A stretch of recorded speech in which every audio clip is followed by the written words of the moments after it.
வணக்கம் உறவுகளே.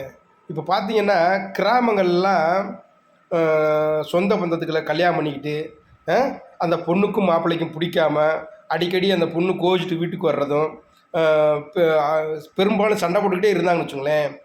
அங்கே உள்ள கிராமத்தார்கள்ட்ட வந்து அந்த பெண்ணோட தகப்பனார் வந்து சொல்லி, இந்த மாரி ரெகுலராக சண்டை போட்டுக்கிட்டே இருக்காங்க, இவங்களுக்கு பிடிக்கல, ஒத்து போகல அப்படின்னு சொல்லி, எங்களை வந்து பிரித்து விட்ருங்க. நான் என் பொண்ணுக்கு வேறு மாப்பிள்ளை பார்த்து கட்டிக்கிறேன் அப்படின்னு சொல்லி ஒரு பஞ்சாயத்தில், கிராமத்தில் ஒரு பஞ்சாயத்தில் வந்து சொல்லி பேசி முடிவு எடுத்தாங்கன்னு வச்சுங்களேன். அந்த ஆம்பளை அந்த பையன் வீட்டுக்காரரையும் கூப்பிடுவாங்க, பொண்ணு வீட்டுக்காரரையும் கூப்பிடுவாங்க, கூப்பிட்டு விசாரிப்பாங்க. விசாரித்து ஒரே நாளில் முடிவு எடுத்துருவாங்க. அவங்ககிட்ட என்னென்ன நகை பணம்லாம் கொடுத்துருக்காங்களோ அதெல்லாம் கொடுத்துட்டு, ஏப்பா உங்களுக்கும் அந்த பொண்ணுக்கும் ஒத்து வரல, அடிக்கடி சண்டை போட்டுக்கிட்டு இருக்கீங்க, நீங்கள் உங்கள் வேலையை பாருங்கள், நீங்கள் உங்கள் வேலையை பாருங்கள், நீங்கள் பிடிச்ச மாப்பிள்ளையை கட்டி கொடுங்க அப்படின்னு சொல்லி ஒரே நாளில் தீர்வாயிரும்.